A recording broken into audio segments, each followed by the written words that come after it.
มหาการุณิโกนาโถตถาคตภะคะวันพุทธาปัจเจกพุทธะอรหันตบุริสัตวะ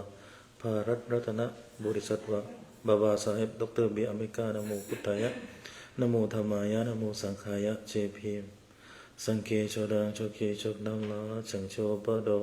ดักนีกับโซเจดังกีจินโซเกเปสุดัมกีโดลาเป็นสีสังเกดุปาโชตายถาคติคติปรคติปรัตคติปุริสวาหาอุมณีเปเมหุกราบถวายความเคารพพระอาจารย์ดรพระมหาจัญญาสุทธิยาโนเจ้าวาดวัดพุทธปัญญาที่เคารพอย่างสูงกราบขอโอกาสและกราบถวายความเคารพพระอาจารย์ดรพระมหานรินทร์โทขอแสดงความนับถือไปยังท่านพระมหาวชรินทร์อัคคการีปรริยนธรรม9ประโยคแล้วก็ขอเจริญพรญาติโยมทุกท่านที่อยู่ที่นี่แล้วก็รับชมอยู่ทางบ้านนะครับวันนี้ก็จะพูดถึงเรื่องของภูมิ31นะมาดูว่าภูมิ31เนี่ยมันรวมถึงอะไรกันบ้างนะครับพูดถึงภพภูมิเนี่ยก็เกี่ยวเนื่องกับภพภูมิในความหมายของพื้นที่ที่พระพุทธเจ้าตรัสไว้นะครับแล้วก็รวมถึงภพภูมิที่เป็นในมิติแบบนามธรรมที่พระพุทธเจ้าตรัสไว้เช่นกันในแต่ละภพภูมิเนี่ยมันก็หมุนเวียนไปตามแรงของกิเลสและกรรมแล้วก็วิบากของสิ่งมีชีวิตดวงนั้นๆนะครับใช้คำว่าสิ่งมีชีวิตsentient beings แล้วกันครับทีนี้พูดง่ายๆว่าการเวียนว่ายตายเกิดเนี่ยมันหมุนไปตามแรงของกิเลสกรรมแล้วก็วิบาก ทีนี้สถานที่อุบัติขึ้นของการเวียนว่ายตายเกิดเนี่ยก็เป็นผลกรรมที่มี31ภูมิเนี่ยเป็นที่รองรับนะครับ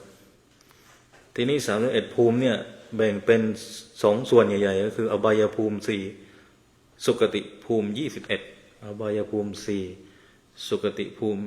27ครับรวมเป็นแล้วก็31ทีนี้เรามาดูอบายภูมิ4กันก่อนอบายภูมิ4เนี่ยคือภูมิอันเป็นที่อุบัติขึ้นของรูปนามนะทั้งรูปทั้งนามทั้งกายและใจที่มาจากผลของกุศลกรรมได้แก่นรกภูมินะครับนรกภูมิ1เปรตภูมิ1แล้วก็อสุรกายภูมิ1แล้วก็ติเรชานภูมิ1สรุปมี4นะครับอบายภูมิก็คือภูมิที่ไปสู่ทุกขติเป็นภูมิที่ได้รับผลของความทุกข์ยากนะครับทีนี้ที่พูดว่าเป็นภูมิที่อุบัติขึ้นตามรูปและนามเนี่ยที่ต้องพูดว่ารูปและนามเนี่ยเพราะว่าบางภูมิเนี่ยไม่เกี่ยวกับรูปบางภูมิเป็นที่อยู่ของนามเดี๋ยวเราจะอธิบายไปตามลำดับนะครับทีนี้โดยสรุปคือเวลาพูดถึงอบายภูมิเนี่ยคือรวมทั้งนรกเปรตอสุรกายแล้วก็ติเรชานฉะนั้นสัตว์เดรัจฉานเนี่ยหรือติเรชานภูมิเนี่ยก็อยู่ในอบายภูมิถูกไหมครับสัตว์เดรัจฉานนี่แปลว่าสัตว์ที่มีลำตัวขวางนะครับลำตัวขวางไม่ขึ้นอย่างนี้แปลว่าสีเท้าหรือลำตัวขวางไปโยมสังเกตได้เลยเพราะฉะนั้นมันจะมีอันนี้จะนอกเหนือนิดหนึ่งมันจะมีคนชอบพระท่านโยมท่านที่ชอบพูดว่ามันเป็นเดรัจฉานวิชาคนก็จะตกใจว่าเฮ้ยเป็นสัตว์เดรัจฉานหรือไงคนก็โกรธกันไงเพราะว่ามันแปลว่าวิชาที่ไปขัดหรือไปขวางการเข้าถึงนิพพานการเข้าถึงธรรมนะครับเพราะว่ามีครั้งหนึ่งอาตมาไปเรียนแล้วก็เขาก็วิจารณ์กันว่ามหาลัยหนึ่งเนี่ยสอนให้ผู้เรียนเนี่ยหรือไปสอนวิชาติรฉานวิชาอะไรอย่างนี้ว่าอาจารย์พูดดีๆนะเดี๋ยวคนไม่เข้าใจภาษาบาลีเนี่ยยุ่งเลยไปหาว่าเขาไปเรียนวิชาเป็นสัตว์ดิเรกชันนะยุ่งเลยครับ เพราะฉะนั้น ถ้าเราดูจากความหมายของคำว่าเดรัจฉานเนี่ยสัตว์ที่มีลำตัวขวางก็จริงนะเพราะมนุษย์มันเดินตรงอ่ะแปลกมากเลยเขานิยามได้น่าสนใจมากนะครับแล้วมิติของสัตว์เดรัจฉานเนี่ยมันจะมีอยู่อย่างหนึ่งก็คือว่าอันนี้เขาพูดเป็นคำถามไว้นะเวลาที่สัตว์เดรัจฉานมันเดินไปเนี่ยแล้วอยู่อะไรไม่รู้มันตกไปจากข้างบนตกมามันเดินไปอย่างนี้ใช่ไหมแล้วตกมาปุ๊บเนี่ยเขาบอกว่ามันอาจจะไม่รู้ว่ามันตกมาจากข้างบน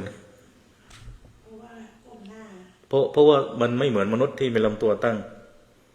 เพราะฉะนั้นสิ่งมีชีวิตที่เรียกว่ามนุษย์เนี่ยจึงไม่อยู่ในอบายภูมิและเป็นสิ่งมีชีวิตที่ประเสริฐที่สุดยอดที่สุดเพราะลำตัวตั้งโครงสร้างทางสรีรวิทยาเนี่ยถ้าเทียบกับสัตว์มนุษย์เนี่ยสุดยอดที่สุดอันนี้เอามนุษย์ก่อนนะไม่เอามนุษย์ต่างดาวนะเอามนุษย์นี้ก่อน ครับมนุษย์ต่างดาวอาจจะเป็นอนาเตอร์บีอิงซึ่งเราก็กำลังหาอยู่ว่ามาจากไหนเอาล่ะทีนี้พอพูดถึงอบายภูมิ4แล้วก็นึกแค่ว่ามีเปรตอสุรกายเดรัจฉานแล้วก็นรกนะครับเพราะนั้นถ้าไปเกิดในเดรัจฉานภูมิเป็นสัตว์เดรัจฉานเนี่ยก็ยังอยู่ในชั้นอบายภูมิคือพวกเดียวกันเลยถูกจัดกลุ่มอยู่ในพวกเดียวกันกับมนุษย์ในพวกเดียวกันกับสัตว์เดรัจฉานเปรตอสุรกายนรกนะครับทีนี้มาดูสุคติภูมิ27นะครับอบายภูมิ4สุคติภูมิ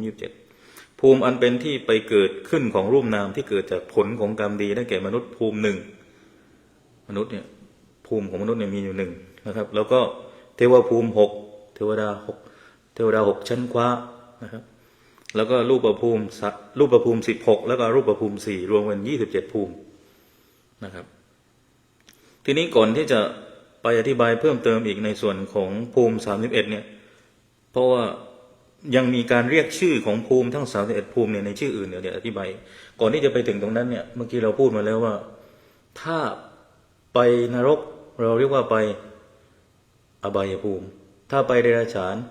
เราเรียกว่าไปอบายภูมิถ้าไปเปรตก็เรียกว่าอบายภูมิถ้าไปเดรัจฉานก็อบายภูมิแล้วคำถามคือว่าทีนี้ไปสวรรค์ก็ไปสุคติภูมิซึ่งมีอยู่6ชั้นแล้วไปเหนือกว่าสวรรค์อีกก็คือรูปภูมิ16อรูปภูมิ4ซึ่งเป็นพรหมนะครับอันนี้คือในมิติเชิงพื้นที่ก็มีคำถามว่ามีนรกสวรรค์ที่พระพุทธเจ้าตัดไว้ที่ไม่เกี่ยวกับพื้นที่ได้ไหมเพราะคนชอบพูดกันว่าโอ้ไม่มีแล้วมั้งท่านนรกสวรรค์ที่เป็นพื้นที่เดี๋ยวนี้เขาเชื่อกันว่าสวรรค์ในอกนรกในใจพุทธเจ้าตรัสไว้ทั้งสองอย่างเอาอย่างที่เกี่ยวกับเรื่องของมิติจิตใจเนี่ยในเชิงจิตใจนะไม่ได้เกี่ยวกับเรื่องของพื้นที่นะในเชิงจิตใจเนี่ยพุทธเจ้าตรัสไว้เรื่องของการที่อายตนะและอารมณ์ที่เร่าร้อนอายตนะตาหูจมูกลิ้นกายใจประสบกับอารมณ์ที่เร่าร้อนในทุติยกามสูตรแล้วก็ทุติยปาตาลัยสูตรนะครับพระสุตตันตปิฎกสังยุตตนิกายสลายตวรรคพุทธเจ้าอธิบายความหมายของนรกในเชิงสภาวะจิตใจไว้ว่าคำว่านรกเนี่ยเป็นชื่อของเสพเสน่หาหรืออารมณ์ที่น่าใคร่น่าพอใจน่าปรารถนาที่ทำให้เกิดความกำหนัดหรือเป็นชื่อของสัมผัสทางหูจมูกลิ้นกายใจเป็นทุกข์ไม่น่าปรารถนาไม่น่าพอใจนรกทางใจก็คือสภาวะที่จิตใจถูกโทสะความโกรธราคะความอยากได้โมหะความสับสนความหลงเข้าครอบงำคือความรู้สึกของมันมีความรู้สึกของไฟเผาในจิตใจมีความเร่าร้อนกระวนกระวายไม่สงบเย็นอันนี้เขาเรียกว่านรกที่เรียกว่านรกในอกนรกทั้งเป็นตกนรกทั้งเป็นนะครับอันนี้ในเชิงของนรกนะในเชิงของสวรรค์เนี่ยพระพุทธเจ้าก็ตรัสไว้ในสังยุตตนิกายอังคุตรนิกายนะครับเช่นในมิติของจิตใจคือความผ่องใสและวิเวกสวรรค์ทางใจหรือเรียกว่าสวรรค์ในทางใจสวรรค์ทางใจสวรรค์ในอกสวรรค์ทางใจสวรรค์ในอกคือสภาวะที่ประกอบไปด้วยเมตตากรุณามุทิตาอุเบกขาสภาวะที่จิตมีความบันเทิงใจหรือปราโมทย์มีปิติความอิ่มใจและปัสสันธิความสงบระงับความรู้สึกที่เบาสว่างเบิกบานปราศจากความกรนกวาย มีความสุขที่ไม่ต้องไปเบียดเบียนใครและไม่ต้องอิงอาศัยกรรมคุณที่เร่าร้อนนิยามนี้ค่อนข้างจะครอบคลุมมากนะมันมีความสุขที่ไปเบียดเบียนคนอื่นด้วยนะแสดงว่าเพราะอันนี้เขาบอกว่าเป็นความสุขนิดที่ไม่ต้องไปเบียดเบียนใครแสดงว่ามันมีความสุขที่ชาวโลกเข้าใจว่าความสุขนั้นเนี่ยคือการไปเบียดเบียนคนอื่นแล้วก็มีความสุขคนชาวโลกอาจจะต้องเข้าใจอย่างนั้นมันมีความสุขประเภทนี้อยู่ซึ่งถ้าเป็นความสุขที่ไปเบียดเบียนใครมันไม่ใช่ความสุขในทางพุทธศาสนาความสุขที่ไปเบียดเบียนคนอื่นแล้วตัวเองมีความสุขมีไหมที่คนเขาเข้าใจกันมีเนาะเยอะแยะไปหมดฆ่าอาวุธทำสงครามเงินขึ้นค่าน้ำมันขึ้นมีความสุขแล้วตัวเองคุมตลาดโลกได้น้ำมันขึ้นขายอาวุธเงินก็ได้อันนี้ชัดเจนว่าเบียดเบียนชัดเจนเลยนะครับแล้วก็เป็นความสุขที่อิงอาศัยกรรมคุณที่ร้อนมีอะไรบ้างโอ้เยอะเลยอบายมุขนะครับที่แปลว่าปากทางแห่งความเสื่อมสารพัดเลยต้องอาศัยกรรมคุณที่เราร้อนเข้าผับเข้าบาร์ทั้งหลายในอบายมุขทีนี้พระพุทธเจ้าตรัสไว้ว่าสวรรค์6ชั้นและนรกสามารถประสบผ่านทางอายตนะทั้ง6ตาหูจมูกลิ้นกายใจได้เมื่อตาหูจมูกลิ้นกายใจกระทบอารมณ์แล้วเกิดความทุกข์ทรมานใจมีความคับแค้นใจความเร่าร้อนนั่นคือการเสวยผลในนรกเมื่อใดที่กระทบอารมณ์แล้วมีจิตประณีตผ่องใสสงบเย็นและมีปัญญานั่นคือการเสวยผลในสวรรค์อันนี้ในความหมายของสวรรค์ในอกนรกในใจที่พระเจ้าตรัสไว้ก็อธิบายทั้งในเชิงพื้นที่กับในเชิงนามธรรมที่อยู่ในสภาพของความรู้สึกทางจิตใจมันก็เป็นเรื่องที่แปลกว่าเวลาคนเขาชอบเอามาเถียงกันเนี่ยมันก็จะจำนวนแบบนี้ว่าคนที่เขาไม่เชื่อเรื่องนรกสวรรค์ในเชิงพื้นที่เนี่ยแต่ถ้าสมมติเขาเชื่อในเชิงมิติแบบนี้อยู่เนี่ยมันก็ช่วยได้ระดับหนึ่งนะครับมีฝรั่งที่ศึกษาพุทธศาสนามากมายไม่เชื่อเรื่องพื้นที่อย่างสตีเวนเบเชลเลอร์อย่างอาจารย์มารุตเนี่ยพาดพิงท่านหรือเปล่าเราก็ต้องพูดความจริงนะครับท่านฟังจากเมืองอะไรนะฮะยูทาห์มีจะบอกว่าไม่ใช่แค่คนไทยแต่ว่าฝรั่งสตีเวนเบเชลเลอร์หรือว่าอีกหลายคนที่อยู่ในกลุ่ม Insight Meditation Center ฝรั่งเขาเชื่อว่าการนั่งสมาธิเนี่ยมันทำให้จิตสงบผ่อนคลายสบายเขาเชื่อว่ามันเป็นประโยชน์แต่เขาไม่เชื่อว่าการนั่งสมาธิเนี่ยมันนั่งไปปฏิบัติไปแล้วเนี่ยถึงจุดหนึ่งเนี่ยมันไม่ใช่แค่ไปถึงสวรรค์มันพ้นจากสวรรค์ไปเกิดในพรหมโลกไปในส่วนของสมถกรรมฐานเขาไม่เชื่อ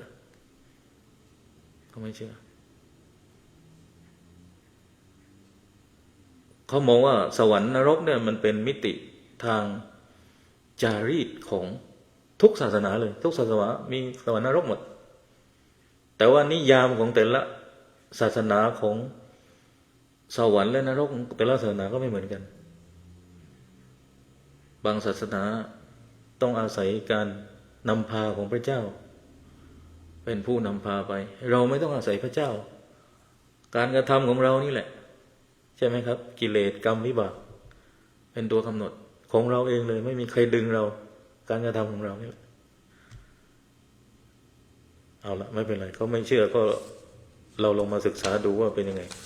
นะครับในส่วนของในเชิงพื้นที่นะทีนี้มาดูอีกชื่ออื่นอีกนะมันมีชื่อ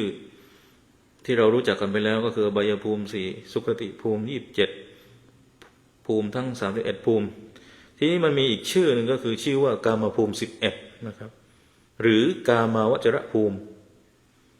ซึ่งประกอบไปด้วยอบายภูมิ4อบายภูมิ4ก็มีเปรตนรกสัตว์เดรัจฉานอสุรกายนะครับ อันนี้เป็นอบายภูมิสี่แล้วก็บวกกับมนุษย์ภูมิหนึ่งนะครับแล้วก็เทวภูมิหกรวมเป็น11แล้วก็เรียกทั้งหมดเนี้ยเรียกว่ากามภูมิ11เพราะว่าทั้งอบายภูมิคือสัตว์นรกเปรตสุรกายสัตว์เดรัจฉานนรกเนี่ยนะอสุรกายเนี่ยเขายังเสพกามอยู่มนุษย์ภูมิเนี่ยเสพกามอยู่แล้วกามที่เกิดจากความยินดีพอใจตาที่เข้ามาทางตาหูจมูกลิ้นกายใจเข้าผ่านมาทางรูปรสกลิ่นเสียงโผฏฐัพพะธรรมารมณ์แล้วก็เทวดาเนี่ยก็เหมือนกันยังมีการเสพกามมีความพึงพอใจในรูปกลิ่นหอมๆรูปสวยๆแต่การความพึงพอใจยินดีในกามของเทวดาเนี่ยมีความละเอียดและประณีตกว่ามนุษย์นะครับมนุษย์เนี่ยหยาบกว่าและมนุษย์ก็ประณีตละเอียดกว่าสัตว์เดรัจฉานนะครับเป็นไปตามระดับของคุณธรรมแต่ยังไงโดยรวมแล้วก็ยังอยู่กับเรื่องของความพึงพอใจยินดีอยู่ในสิ่งที่น่าใคร่น่าปรารถนาในเรื่องของกามอยู่นะครับเพราะฉะนั้นเราจึงจัดกลุ่มนี้เรียกว่ากลุ่มของกามภูมิ11นะครับเพราะเป็นภูมิที่อาศัยการเกิดขึ้นของจิตที่ท่องเที่ยวไปในการรับกามคุณอารมณ์และกามภูมิ11นี้ยังแยกออกเป็น2กลุ่มก็คือกลุ่มมนุษย์ภูมิ1แล้วก็เทวภูมิ6นะครับรวมเฉพาะ7ภูมินี้เรียกว่ากามสุขติภูมิ7นะครับรวมมนุษย์แล้วก็รวมเทวภูมิ6นี่มีอีกชื่อเรียกว่ากามภูมิเรียกว่ากามสุขติภูมิ7นะครับเพราะเหตุว่า7ภูมินี้เป็นที่อยู่ของความสุขเพราะอบายภูมิ4เท่านั้นเรียกว่าทุกขติภูมินะครับก็ถ้ารวมมนุษย์แล้วก็รวมเทวดาเนี่ยเรียกว่ากามสุขติภูมิ7เฉพาะอบายภูมิ4นี่ก็เรียกว่าทุกขติภูมิแต่รวมทั้งมนุษย์แล้วก็เทวภูมิแล้วก็อบายภูมิเนี่ยก็ยังเกี่ยวข้องกับกามแต่เฉพาะทุกขติภูมินะครับก็คืออบายภูมิเนี่ยนะที่เรียกว่าทุกขติภูมิเนี่ยก็เป็นภูมิที่มีแต่ความทุกข์คือเสพกามแต่ว่ายินดีพอใจอยู่แต่ว่ามันยังมีความทุกข์เยอะอยู่นะครับถ้าเราไปดูชีวิตของสัตว์เดรัจฉานเนี่ยระหว่างชีวิตของมนุษย์เนี่ยถ้าว่ากันตามคัมภีร์พุทธเนี่ยเขาก็ยังให้ความสำคัญว่ามนุษย์เนี่ยยังไงก็ถ้าเทียบกับความทุกข์ของสัตว์เนี่ยความทุกข์ของสัตว์มีมากกว่าลองดูนะครับสมมุติเกิดเป็นจิ้งเหลนวัดพุทธปัญญาแล้วกันเห็นโดนตบบ่อยตบตายบ่อยเชื่อบ่อยอยู่ดีๆครับสมมติเกิดเป็นแมวเกิดเป็นแมวก็ต้องระวังคอซ้ำหรือว่าต้องไปแย่งกันอีกโยมถ้าอาตมาเกิดเป็นตัวผู้ตัวเมียโดนทำหมันอีกถ้าอยู่นี่ว่าได้กินข้าวฟรีทำหมันแต่เราเกิดเป็นคนเนี่ยไม่โดนทำหมันนะยกเว้นเราเลือกเองอยู่หรือว่าคนอื่นเลือกทำหมันให้เราอันนี้ก็เสี่ยงมากในชีวิตถ้ามันไม่ถึงขั้นนั้นหรอกมั้งอันนั้นชีวิตโหดมากเลยมันมีพวกอันนั้นชีวิตแบบดาร์กไซด์มากเอาเป็นว่า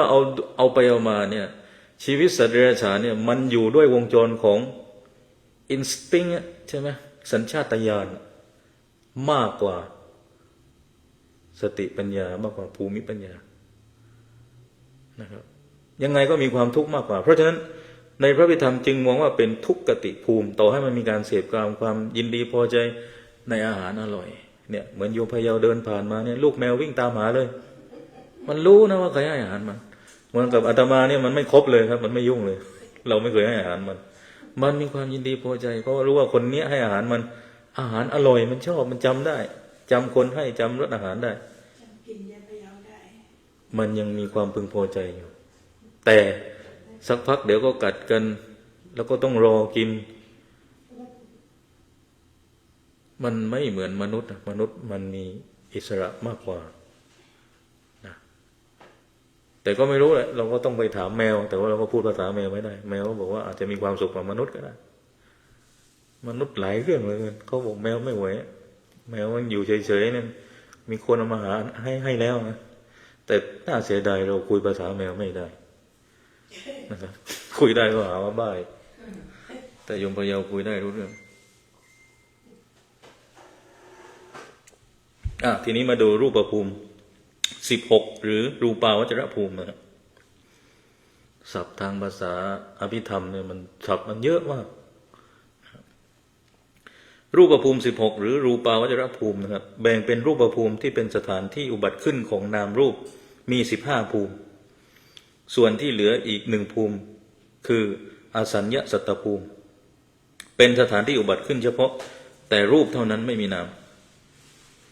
อันนี้เกี่ยวกับพรหมแล้วนะครับนอกจากจะมีชื่อเรียกภูมิโดยเฉพาะแล้วยังเรียกชื่อภูมิที่เป็นอยู่ของพรหมที่เป็นอริยบุคคลโดยเฉพาะได้อีก5ภูมิคือสุญญาวาสภูมิสุทธาวาสภูมิเข้าไปสุทธาวาสภูมิ5นะครับพรหมชั้นสุทธาวาสมีอยู่5ภูมิหรือเรียกว่าสุทธาวาสภูมิ5ภาษาไทยเนี่ยเวลาเราออกเสียงว่าภูมิเราอ่านว่าภูมิเนาะอินเดียนี่เขาเรียกว่าบูมิสุวรรณภูมิเขาต้องสะกดด้วยตัวบีบูมิเลยใช่ไหมโยม BSU บูมิเวลาเขาอ่านก็สุวรรณภูมิลงภูมินะครับเขาถูกเราผิดของเรานี่มันผสมควบกล้ำยังไงไปออกว่าภูมิไปเลยนั้นพอไปอินเดียเนี่ยพอเราพูดว่าภูมิแผ่นดินนะครับ ที่ใช้คำว่าพ่อแห่งแผ่นดินนะครับพ่อหลวงรัชกาลที่9พ่อภูมิพลเป็นกำลังของแผ่นดินเป็นพ่อของแผ่นดินเพราะในอินเดียเนี่ยมีการเรียกภูมิเยอะมากนะครับก็คือแผ่นดินที่อยู่อาศัยเอาละทีนี้กลับมาที่อรูปภูมิ4นะครับอรูปภูมิ4หรืออ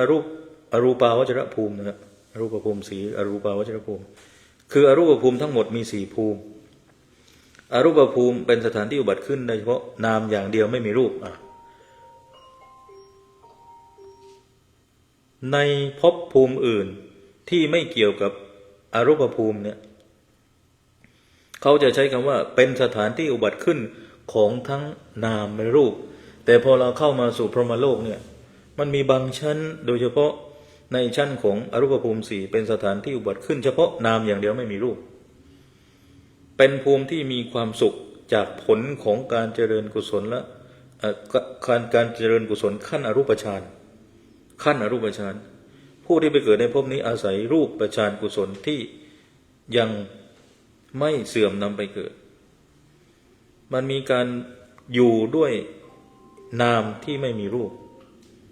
นะครับละเอียดขึ้นไปอีกทีนี้การเวียนว่ายตายเกิดในแต่ละภพภูมิที่อาตมาพูดมาเนี่ยอบายภูมิ4นะครับสุคติภูมิ27รวมมนุษย์1เทวภูมิ6เทวดา6ชั้นฟ้ารูปภูมิ16อรูปภูมิ4รวมเป็น27ภูมิเมื่อก่อนเด็กเขาชอบพูดกันว่า15ชั้น6ชั้นฟ้า15ชั้นดินแต่พอเรามาดูในอภิธรรม6ชั้นฟ้าถูกต้องเทวภูมิ6แต่รูปภูมิมันมี16มันไม่ใช่15ชั้น6ชั้นฟ้า15ชั้นดินอะไร15ชั้นดิน15ชั้นยกงงพูดตามเลยทีนี้คนเมื่อก่อนเนี่ยคนโบราณคนจีนก็เหมือนกันฟ้าดินเป็นพยานสวรรค์เป็นพยานครับ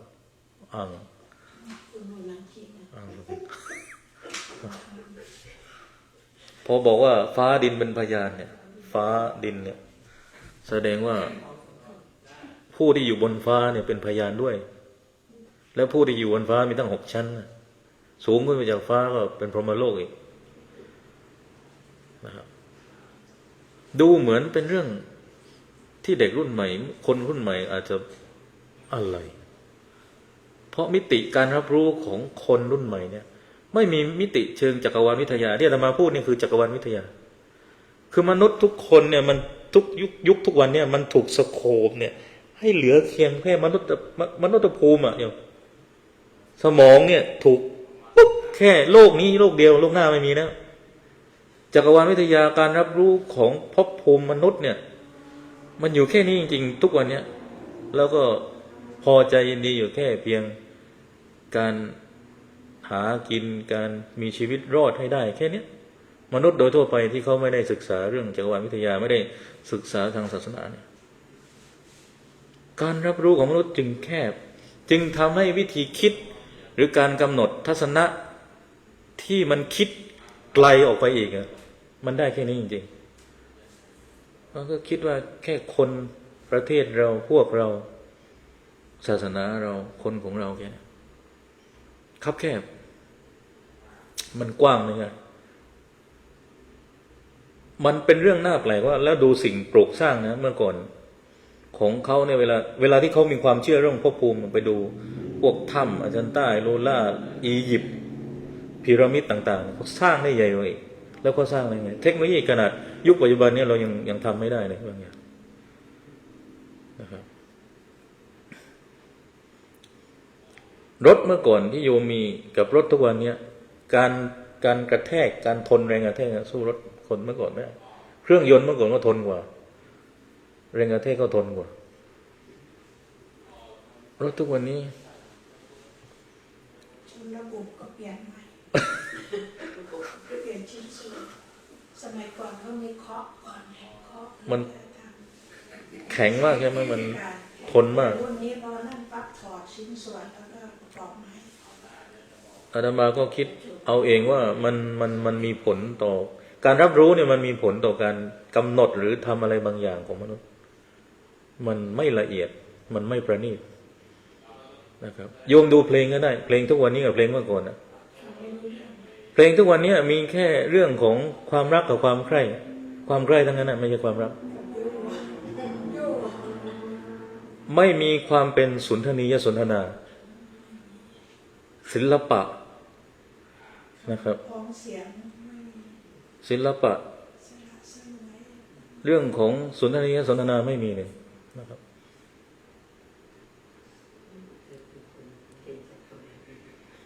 อาตมาอาจจะเป็นคนรุ่นเก่าที่มาเกิดในยุคใหม่ก็ได้กลับมาเกิดผิดยุคเลยทีนี้มาดูเรื่องของทั้งกุศลและก็อกุศลเนี่ยก็เป็นแรงผลักดันให้โคจรไปตามภพภูมิต่างๆตามหลักกรรมกิเลสนะครับแล้วก็วิบากตามที่ทราบกันสมมุติว่ามีเจตนาทำบาปในชาตินี้เจตนาหังภิกขเวเนี่ยก็จะเป็นเหตุทำให้เกิดรูปนามเกิดขึ้นในชาติต่อไปภพหน้าก็คือภพที่อุบัติขึ้นของรูปนามที่เกิดจากเจตนากรรมชั่วได้แก่อบายภูมิสี่โอ้โหนี่คือถ้าคิดชั่วปุ๊บเล็งอบายภูมิสี่เลยอบายภูมิสี่ก็เปรตรออยู่นรกรออยู่สัตว์เดรัจฉานรออยู่อสุรกายรออยู่คนเขาชอบพูดกันนะว่าอันนี้มันโลกเหมือนเปรตเลยนะเปรตมันชั่วแล้วเขาไม่ได้บอกว่าอันนี้มันโลกเหมือนเทวดาไม่ใช่เขาไม่ได้บอกมีที่ไหนเขาพูดมันโลกเหมือนพรหมก็ไม่มีใครพูดอันนี้มันเลวมันสัตว์เดรัจฉานเลยดูคนเขาพูดกันอันนี้มันเลวเหมือนเทวดาไม่มีใครพูดเลยเพราะฉะนั้นคิดต่ำปุ๊บลงต่ำเลยตามกรอบพุทธเลยเนี่ยแต่ที่เราพูดกันเนี่ยมันอาจจะอิงอยู่กับวัฒนธรรมของพุทธฐานรากทางพุทธศาสนาอยู่พอฐานรากทางพุทธศาสนาอ่อนเนี่ยคนไม่เชื่อเรื่องภพเรื่องภูมิเนี่ยดูคนเดี๋ยวนี้โหดร้ายมากมันโหดร้ายชนิดที่ว่ายังไงครับการฆ่ากันเนี่ยเป็นเรื่องจิ๊บจอยปิ๊บเดียวง่ายๆคือไม่มีความรู้สึกว่ามันผิดอะไรเลยนะ เรียกแล้วมันมาจากการที่คิดนะมันไม่ใช่ว่ายาบ้าโดนเข้าไปแล้วมันคิดไม่ได้ไม่ใช่ คนที่เขาฆ่ากันทุกวันเนี้ยคิดไตร่ตรองไว้แล้วในสำนวนกฎหมายก็คิดไตร่ตรองวางแผนไว้แล้วโทษยิ่งหนักเวลาเขาไปทำเขาเรียกอะไรไปทำแผนประกอบการนะครับเขาจะดูว่ามีเจตนาไหม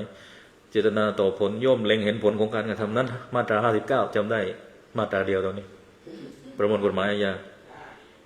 เราจะดูว่ามีเจตนาไหมประสงค์ต่อผลและย่อมเล็งเห็นผลของการกระทำนั้นนะครับถ้าเขาพิจารณาแล้วว่ามีผลเนี่ยพิจารณาจากรูปพยานหลักฐานแล้วศาลก็ฟันธงเลยครับประหารชีวิตจำคุกกักขังปรับริบทรัพย์สินเขาว่ากันไปโทษทางอาญาแต่โทษในพุทธศาสนาเนี่ยมันเกิดขึ้นแล้วนะครับไม่ต้องไปรอศาลตัดสินนักการเมืองบางท่านก็บอกว่าคุณไม่ใช่ศาลมาตัดสินผมไม่ได้นะครับผมไปตัดสินใครไม่ได้หรอกครับผมไม่ใช่ศาลนายกท่านนั้นไม่ได้ทำผิดกฎหมายแต่ทำในสิ่งที่กฎหมายห้ามคุณใครพูดไว้เสียชีวิตเพิ่งเสียชีวิตไปเสียชีวิตไปแล้วคนพูดนะเพิ่งเสียชีวิตไปสำนวนกฎหมายดิ้นได้เพิ่งตายไป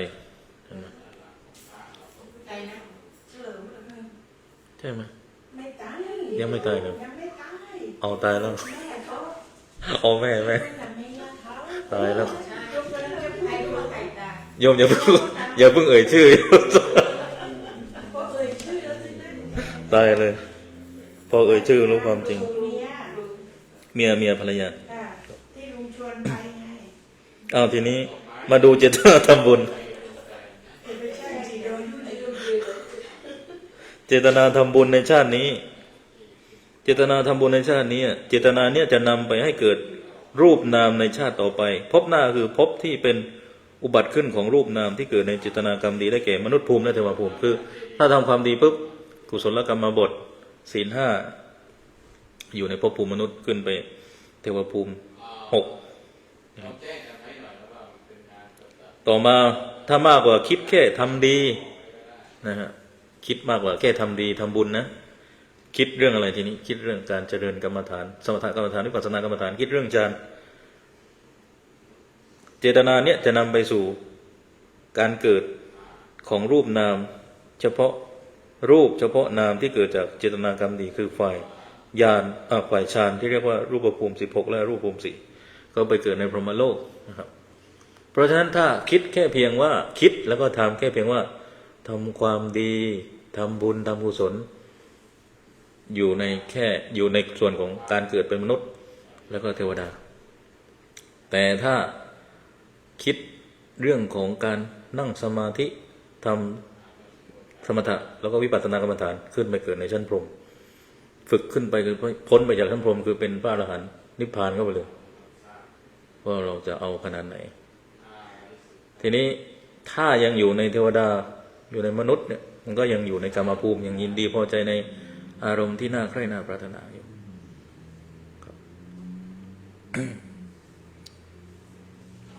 ทีนี้คนเขาก็โดยส่วนใหญ่เขาก็เป็นคนดีก็อยู่แค่ตรงทำความดีทำบุญเนี่ยก็พอแล้วเขาบอกพอแล้วนะครับถ้าจะขึ้นถึงสมถกรรมฐานวิปัสสนากรรมฐานมันต้องมากกว่าทำบุญนะครับแต่ว่าถ้าเราคิดแค่เพียงทำบุญมันขึ้นไปนรกมันขึ้นไปสวรรค์แต่ว่ามันยังไม่ปิดอบายภูมิถ้าปิดอบายภูมิมันต้องโสดาบันขึ้นเนี่ยต้องโสดาบันขึ้นจึงปิดอบายภูมิคือไม่ตกนรกแน่ถ้าเป็นโสดาบันนึกว่ามันก็ต้องได้ระดับพระเจ้าสุโธทนะอนาถบิณฑิกะเศรษฐีที่รวยแล้วก็ทำบุญเราจะเห็นว่าบุคคลสำคัญของทางพุทธศาสนาที่พระเจ้าระบุชื่อไว้เนี่ยขั้นต่ำโสดาบันหมดไล่มาตั้งแต่อนาถบิณฑิกะเศรษฐีพระเจ้าสุโธทนะแล้วก็นางประชาบดีนางวิสาขาเนี่ยแม้แต่เทพอะไรนะที่เขาเห่อกันพักนึงท้าวเวสสุวรรณ ไปสวรรค์เพื่อนวัด ท้าวเวสสุวรรณเนี่ยคนรู้จักในนามไปขอให้ร่ำรวยให้เวลตี้แต่ท้าวเวสสุวรรณเนี่ยเป็นพระโสดาบันคือคนไม่ดึงคนพระท่านพูดแค่บางวัดท่านพูดแค่ว่าร่ำรวยก็มีท้าวเวสสุวรรณกันเต็มเลยแต่ไม่ดึงเข้ามาอีกว่าเนี่ยท้าวเวสสุวรรณเนี่ยไม่ใช่แค่ร่ำรวยนะแต่ท่านเป็นพระโสดาบันด้วยรวยแล้วยังสนใจเรื่องภายในด้วยขัดเกลาตนเองจนถึงเป็นพระโสดาบันแล้วก็มีการผัดเปลี่ยนกันมีเวลาวันหมดอายุไม่ใช่ว่าเป็นท้าวเวสสุวรรณแล้วเป็นไปตลอดไม่เปลี่ยนมันมีลำดับเวลาอยู่แต่อย่างน้อยที่เราเห็นคือไม่ใช่ว่าทำให้รวยอย่างเดียวแต่ไม่ใช่ว่าเป็นสัญลักษณ์ของความร่ำรวยอย่างเดียวไปขอได้อย่างเดียวแต่ท่านเป็นตัวอย่างของการเข้าถึงธรรมคือโสดาบันปิดอบายภูมิด้วยให้คนไม่ค่อยสื่อสารนะคิดถึงท้าวเวสสุวรรณคิดถึงเรื่องรวยไม่ได้คิดถึงเรื่องโสดาบันหรอกแต่จริงคือโสดาบันด้วยเพราะคนกลัวโสดาบันคนขอรวยอย่างเดียวไม่เอาโสดาบันแล้วพอเห็นนิพพานแล้วกลัวเลยคนกลัวไม่เอาแล้วนั่งสมาธิแล้วตัวร้อนไปหมดเลยไม่ไหวกลัวไม่ได้เกิดแล้วไม่ได้สนุกต่อยเกิดมาก็ไม่รู้ได้เกิดเป็นมนุษย์หรือเปล่าอีกไม่แน่ใจนะต่อไปพระสารีบุตรเนี่ยนะครับได้ตอบคำถามเกี่ยวกับการเวียนว่ายตายเกิดไว้มีคำถามว่าภพมีเท่าไหร่ท่านก็ตอบว่ามี3ก็คือกามภพรูปภพและอรูปภพกามภพเราอธิบายไปแล้วก็คือดินแดนที่เกี่ยวพันกับเรื่องของกามก็มีตั้งแต่อบายภูมิ4แล้วก็เทวภูมินะครับแล้วก็มนุษย์ภูมิ1นะครับเทวภูมิ6ทีนี้แล้วก็รูปภพอรูปภพนะครับคำถามต่อว่าการเกิดในภพใหม่มีได้เพราะเหตุใดพระสารีบุตรก็ตอบว่าเพราะความยินดียิ่งของเหล่าสัตว์ที่มีอวิชชามีตัณหาเป็นเครื่องผูกพันไว้หรือตัณหาเป็นเครื่องผูกพันอารมณ์6ไว้การเกิดในภพใหม่มีได้ต่อไปเพราะเหตุนี้นะครับก็คือมีเรื่องของความยินดียิ่งของเหล่าสัตว์ซึ่งไอ้ความยินดียิ่งเหล่านี้มันมีอวิชชาหรือมีอวิชชามีตัณหาเป็นเครื่องผูกพันไว้ขึ้นต้นก็อวิชชาปัจจยาสังขารปัจจยาวิญญาณปัจจยาขึ้นอวิชชามาก่อนเลยนะครับ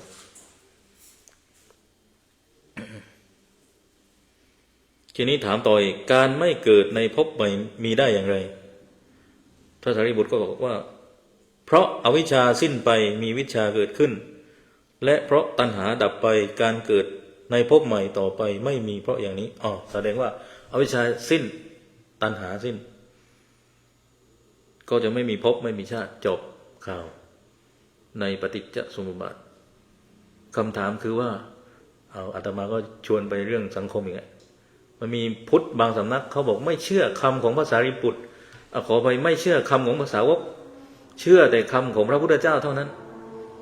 มีอยู่สำนักหนึ่งตอนเนี้ยอะไรวจนะอะไรโยม พูดแค่นี้พุทธวจนะพูดตรงๆก็ได้เขารู้กันทั้งบ้านทั้งเมืองแล้วโดยตนเองเขาไม่เอาคำของภาษาวกและไม่เอาคำของไม่ต้องพูดนะภาษาวกก็ไม่เอา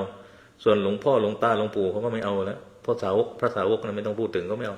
เอาคำของพุทธเจ้าเลยเรียกว่าพุทธวจนะสรุปคือถ้าอย่างนี้อาตมาอ่านพระสารีบุตรไม่ได้เลยจบเลยนี่พระสารีบุตรพูดไว้เขาไม่เชื่อจบเลยอ่านไม่ได้เลยอนาถบิณฑิกะเศรษฐี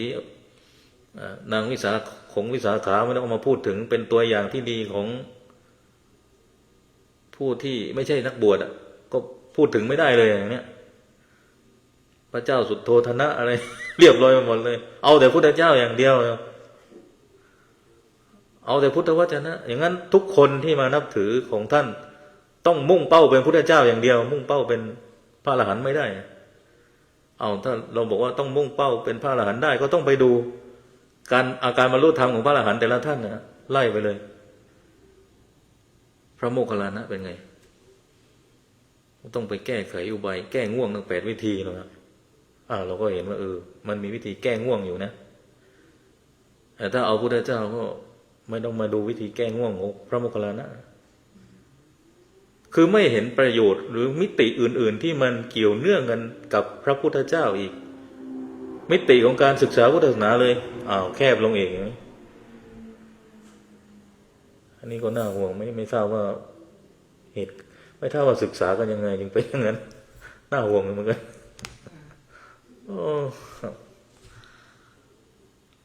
ยังมีอีกหลายเรื่องถ้าพูดเรื่องสำนักอื่นเขาแล้วนะธรรมาอังสาก็ต้องไม่ใส่อย่างนั้นเพราะพระพุทธเจ้าตัดจีวร3 ผืนนี่ไม่ต้องไม่ต้องอธิบายเรื่องผ้าผ้าเสืออะไรก็ใส่เฉพาะเอาเหมือนพระศรีลังกาอยู่จีวรสบงสังฆติพอท่านถอดจีวรออกเหลือแต่ตัวแล้วไม่มีอังสาแล้วอยู่พระศรีลังกาไม่ใช่ศรีลังกาที่นี่ศรีลังกาที่นี่ไม่แน่ใจว่าท่านทำเห็นอยู่มันก่อนแต่ว่าไม่ได้ตูท่านนะแต่ว่าตอนไปศรีลังกาพระศรีลังกาก็เป็นอย่างนั้นนะพอถอดจีวรออกเหลือแต่ตัวเลยกับสบงเหลือก็ตัวกับสบงครับครึ่งหนึ่งของเชนนะแต่ว่าศรีลังกามันร้อนมากอยู่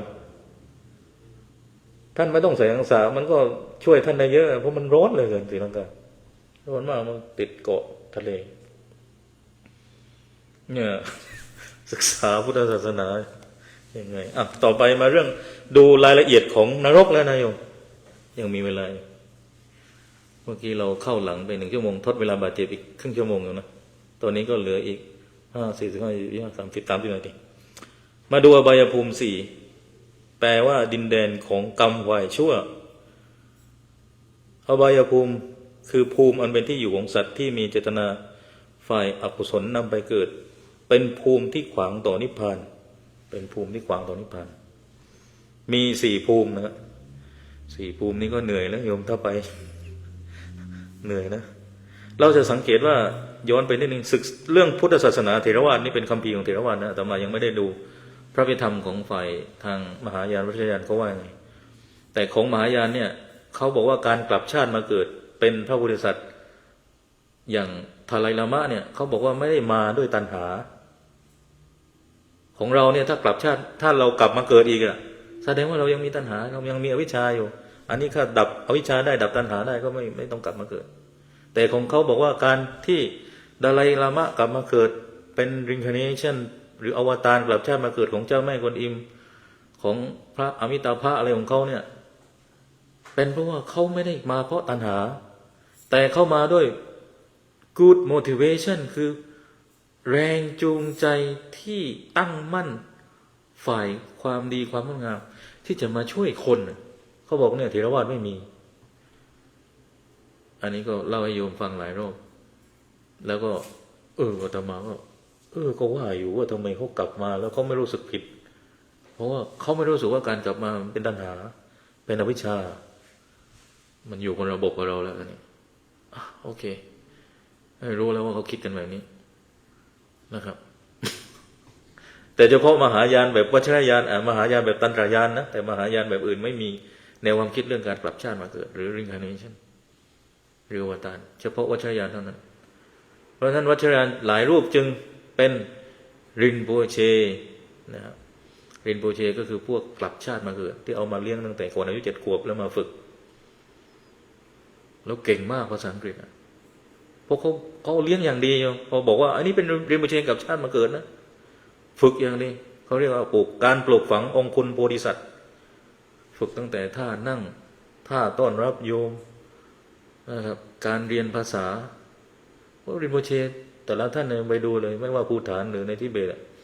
ภาษาทิเบตที่อยู่นอกทิเบตนะไม่ใช่ทิเบตที่อยู่ในทิเบตเขาเรียก outside ทิเบตที่อยู่อินเดียทิเบตที่อยู่ในปานแต่ละนิกายพูดภาษาอังกฤษเก่งมากแล้วหน้าตาดีมากคือเขาคัดคนที่มาเป็นรินโปเชจริงเห็นแล้วโอ้โหรินโปเชที่มาที่นี่ก็มาจากภูฏานหรือยังไงระบบเหมือนกันแต่ว่าในภูฏานไม่มีนิกายเกลุกไม่มีนิกายองค์ทรลมะแต่ว่าระบบ การกลับชาติมาเกิดเหมือนกัน แต่ว่ามันมีรินโบเชอีกพวกหนึ่งซึ่งไม่ค่อยได้ถูกเอ่ยถึงมากนักคือรินโบเชที่ไม่ได้กลับชาติมาเกิดเขาก็เรียกว่ารินโบเชเหมือนกันเพราะความหมายของรินโบเชแปลว่าอาจารย์ผู้ประเสริฐอย่างท่านครูปัตมาสัมภวะเนี่ยเขาก็ไม่ได้กลับชาติมาเกิดแต่ว่าคนทิเบตก็เชื่อมากมายเป็นผู้นำพุทธศาสนาจากอินเดียเข้าสู่ทิเบตไปสร้างวัดสัมเยบเป็นวัดแรกในทิเบตท่านก็ไม่ได้กลับชาติมาเกิดแต่ว่าคนเคารพศรัทธามากจนมีบทสวดอุมมาหุมบันซังกุรุไปมาสิทงอุมมาหุมวัชรากุรุไปมาสิทงคนทิเบตก็สวดกันแต่เนี่ยท่านมาจากอินเดียเพราะฉะนั้นคติการกลับชาติมาเกิดแบบ reincarnation มันเกิดในทิเบตไม่ได้เกิดในอินเดียครับในวัชรยานในอินเดียอาตมาก็ไม่เห็นว่ามีแนวความคิดเรื่องการกลับชาติมาเกิดไปดูวัชรยานในมหาลัยนารันทามหาวิทยาลัยกรมศิลาไม่มีเลยคือวัชรยานมันพัฒนามาจากอินเดียแต่พอมันเข้าไปในทิเบตเนี่ยแนวความคิดกลับชาติมาเกิดมันเพิ่งเกิดในนิกายกาจูหรือกากิวหลังจากสถาบันกษัตริย์ล่มสลายแล้วเนี่ยพระก็ขึ้นมาเป็นอำนาจเป็น head of state เพราะว่าพระเนี่ยมีลูกไม่ได้ทำยังไงทีนี้เขาก็มีระบบการกลับชาติมาเกิดเนี่ยในวัดเขาเนี่ยเอามาเป็นฮดครับขนาดพระสังฆราชเรายังต้องไหว้เลยใช่เพราะถ้าระดับสถานะเขาตัวเล็กกว่าใช่ไหมตัวเล็กกว่าโดยสถานะเนี่ยคือรินโบเชเนี่ยต้องไปดูว่ารินโบเชแล้วเป็นรินโบเชที่ reincarnation หรือตุนกูหรืออวตารมาจากใครเพราะอย่างองค์ทารามะเนี่ยรินโบเชก็เหมือนกันเกียววาลารินโบเชคือคนส่วนใหญ่ไม่ค่อยรู้ว่าองค์ทารามะก็เป็นรินโบเชเกียววาลารินโบเชการกลับชาติมาเกิดขององค์ทารามะหรือ reincarnation เนี่ยกลับชาติมาเกิดเจ้าแม่กวนอิมหรือเอาโลติเกสสวาราออเซนเรสิกในภาษาทิเบตแต่อีกท่านหนึ่งที่คู่กันเลยนะตอนนี้ถูกจับอยู่ที่จีนไม่ปล่อยทีก็คือปัญเชลามะท่านก็เป็นรินโบเชเหมือนกันลามะแปลว่าครูลามะทุกรูปไม่ได้เป็นรินโบเชก็มีแต่ว่าอันนี้ท่านเป็นรินโบเชด้วยคือการกลับชาติมาเกิดของพระพุทธเจ้าอมิตาภะสถานะของปัญเชลามะเนี่ยเป็นอาจารย์ขององค์ทารายามะแต่สถานะทางการเมืองเนี่ยทารายามะเป็น head of state แต่ปัญเชลามะเป็นอาจารย์เป็นมาสเตอร์ของทารายามะทีนี้เราต้องไปดูว่ารินโบเชที่มาจากไหนก็ตามจะพูดฐานมองโกเลียเนี่ยท่านเนี่ยมาจากใครถ้ามาจากปัญเชลามะขอไปถ้ากลับชาติมาเกิดจากพระอมิตาภะพระอมิตาภะเป็นพระเจ้าก็สูงแล้วก็ต้องไปดูตำแหน่งของท่านอีกตำแหน่งของท่านเนี่ยเป็นตำแหน่งอะไรเป็นเจ้าวาดไหมคือบางท่านกลับชาติมาเกิดปุ๊บเนี่ยเป็นเจ้าวาดเลยนะครับเพราะว่าท่านจับระฆังได้จับนี่ได้แสดงว่านี่เป็นเรมเชกลับชาติมาเกิดพวกเรมเชคือพวกที่อดีตชาติของเจ้าวาดกลับชาติมาเกิดแล้วอดีตชาติของเจ้าวาดที่กลับชาติมาเกิดเนี่ยเขาเป็นการกลับชาติมาเกิดของใครของอมิตาภะของเจ้าแม่กวนอิมหรือของใครนะของกรินตาราไวตารานะครับของพระมัชชุศรีก็มีต้องไปดูว่าของใครระบบมันซ้อนลึกลับซับซ้อนปวดหัวเลยโยมเราต้องเขาจะบอกว่าถ้านั่นเขาจะแจ้งอยู่ถ้าเราต้องค้นต้องอ่านนิดหนึ่งทีนี้มีปัญเชนลามะเนี่ยมาที่เมืองไทยซึ่งเป็นคนที่จีนตั้งมาเนี่ยคนใหม่ปัญเชนลามะตัวจริงเนี่ยถูกจับไว้แล้วคนไทยก็ไม่ได้รู้เรื่องนี้ตัวนั้นก็มาที่เมืองไทยคนไทยอาจจะรู้บ้างเนี่ยคนที่ศึกษาทิเบตเขาอาจจะรู้บ้างแต่คนที่ไม่ศึกษาทิเบตเขาปัญเชนลามะมาเพราะว่าจีนส่งมาแล้วจีนเป็นคนตั้งเพราะฉะนั้นถ้าจีนเป็นคนตั้งไม่ได้เกี่ยวอะไรชาติที่แล้วชาติใหม่ชาติอะไรนั้นเขาไม่สนใจจีนเขาบอกเขามีกฎหมายเขาดูแลทิเบตอยู่ตอนเนี้ยเขามีอำนาจในการตั้งจบแค่นั้นเลยเพราะฉะนั้นปัญเชนลามะในความหมายของจีนคือมาจากอำนาจมาจากมิติทางกฎหมายแต่ถ้าปัญเชนลามะหรือทารายามะจากทิเบตของวัชรยานภูฐานอะไรก็ตามเนี่ย มันมาจากคติที่เกี่ยวข้องกับภพภูมิอยู่ว่ากลับชาติมาเกิดของใครในวัฒนธรรมของทิเบตจะต้องเอาเด็กก่อน7 ขวบมันจับดูไอ้นี่มันจับระฆังได้ไหมแล้วมันมีวิธีดูเด็กว่าเข้าทางเข้าท่าไหมถ้าอย่างเนี้ยก็ถือว่ากลับชาติมาเกิดแต่จีนไม่สนจับตั้งเลยเหมือนปัญเชลามะที่มาเมืองไทยเนี่ยคนไทยก็ปัญเชลามะปัญเชลามะบางคนก็ไม่รู้ถ้าคนของจีนเนี่ยอาตมาไม่ทราบแต่ว่าโดยปกติถ้าในระบบวัฒนธรรมทิเบตเนี่ยเขาเทรนอย่างดีเพราะเขามีการเทรนที่เรียกว่าการปลูกฝังองค์คุณพระโพธิสัตว์ก่อน7 ขวบเขาจะเอามาเลี้ยงทีนี้มันมีประเภทที่ผิดพลาดเอามาบวชตั้งแต่หลังๆ7 ขวบแล้วก็มีก็คือชื่อดาลามะองค์ที่6ฉางชางกยัตโซนะครับผิดพลาดยังไงก็เอามาเลี้ยงตอนโตมากเนี่ยมันฝึกยากอยู่ประเด็นง่ายๆคือเราในทิเบตในศรีลังกาเนี่ยในพม่าอาตมาไม่รู้นะในทิเบตในศรีลังกาเนี่ยเขาบวชตั้งแต่เน้นเลยโยมแล้วเขาไม่นิยมศึกกันนะครับแต่ก็มีศึกอยู่นะ ไม่ใช่ว่าไม่ศึกมีอยู่แต่ว่าความนิยมมันไม่เหมือนเมืองไทยเนี่ยเอาเข้าจริงโอเพ่นเยอะมากนะโยมโอเพ่นยังไงพระทิเบตบอกว่าประเทศยูนี่บวชแล้วก็ศึกได้ด้วยเหรอโดนไป1 ดอกนะโดนไป1 ดอกดอกที่2ตามมาอีกถ้ามาโดนอีกแล้วประเทศของยูนี่แต่งงานมาแล้วมีลูกมีครอบครัวแล้วมาบวชได้อีกเหรอโดน1 ดอกครับทีนี้เราก็ต้องนั่งอธิบายเขาครับบอกโอ้ยของเรานี่ตั้งแต่พระมหากษัตริย์แล้วตั้งแต่ครองราชย์เนาะแล้วก็ไปสืบราชสมบัติต่อศึกไปแล้วของเรามีประเพณีการบวชเรียนเพราะบ้านยากจนบวชมาแล้วก็ลาสิกขาเป็นข้าราชการจบประโยค9ไปเป็นผู้ว่าตุลาการศาลรัฐธรรมนูญอะไรเต็มไปหมดนะอันนั้นคือประเพณีแบบบวชเรียนแล้วก็มีประเพณีแบบบวชอุทิศถวายเป็นพระอรหันต์ไปเลยโน่นหลวงปู่ชาโน่นมีนะครับหรือว่าเบื่อแล้วบวชตอนแก่ไม่เอาแล้วทางโลกนะแต่จะมาเจอทางโลกหรือเปล่าไม่ทราบก็ดูตัวอย่างของพ่อมารุตนี่ท่านก็บวชมาแต่ท่านก็มาบวชตอนหนุ่มแล้วตอนแก่แล้วนะครับก็ใช้ได้ยังใช้ได้อยู่หมายถึงว่ายังมีประโยชน์ในแง่ของการบวชตอนแก่แต่เดี๋ยวนี้รู้สึกเขาไม่บวชตอนแก่แล้วมั้ง60เหมือนมันมีคล้ายๆว่าเขาไม่บวชหรือยังไงไม่ทราบกลัวเป็นภาระบางวัดเขาไม่รับเลยนะอยู่ครับ60แล้วนะอาตมาเอาพ่อไปบวชนี่เขา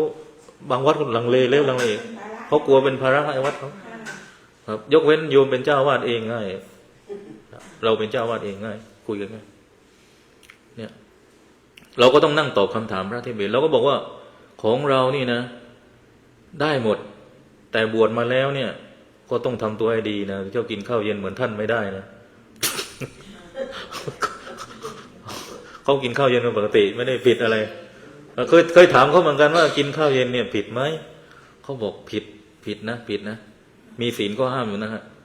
แต่เขาบอกsorry for the Buddha I'm so hungry I'm so tired today can I eat เขาอธิบายอย่างนี้เราตอบไงเลย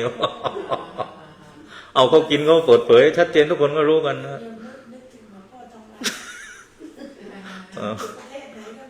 ทีนี้เอาพระศรีลังกานี่เขาไม่ค่อยบิณฑบาตกันนะอยู่อาตมาไปอยู่ศรีลังกาตอนแรกวันแรกที่ลงถึงวัดเนี่ยอาตมานอนอยู่ถึงวัดมันเหนื่อยนอนเขามาเคาะเปิดประตูไปไหนครับกินข้าวเหรอ กินข้าวตอนเย็นงงเลยนึกว่าเคาะไปทำอะไร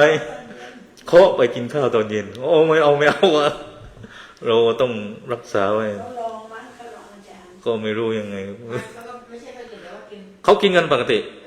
ครับแต่ว่า2 มื้อแค่นั้นหรือไงไม่ศรีลังกาเขากินเย็นครับเขากินเย็นกันปกติครับยกเว้นว่าวัดป่าแต่โดยส่วนใหญ่เขากินเย็นกันแล้วไม่บิณฑบาตแต่โยมก็ศรัทธานะต่อแถวไหว้พระธาตุนะตั้งแต่เนี่ยหน้าวัดเราเนี่ยไปถึงแคลมอนนะโยมแถวยาวนั้นนะใส่ชุดขาวยาวเลยคนศรีลังกาชุดขาวตัวดำปีเนี่ยต่อแถวยาวตัวติชอบกินมะพร้าวเพราะพระทิเบตเนี่ยจึงบวชแต่เนนนะบวชแต่เนนตั้งแต่เกซุนเกเยนก่อนเป็นเกซุนไม่เป็นพระละเกเยนตั้งแต่เกเยนเป็นเนน คนเนนเราก็ตอบเขาอย่างเนี้ยว่า จะมาเที่ยวเตะบอลก็ไม่ได้อีกนะพระพม่าเตะบอลได้ เห็นพระพม่าเตะกันประจำครับ เตะตะกร้อ ครับตอนมาเรียนมจรพระไทยโยมคนไทยอะไรนี่พระไทยมาเตะฟุตบอลโอ้ไม่ใช่พระไทยนะพระพม่าเขาแล้วจะไปห้ามยังไงไปเตะก็อย่าไปเตะข้างหน้าเกินไปหลบหน่อยนะห้ามก็ห้ามไม่ได้อีกบางทีพวกพยายามคุย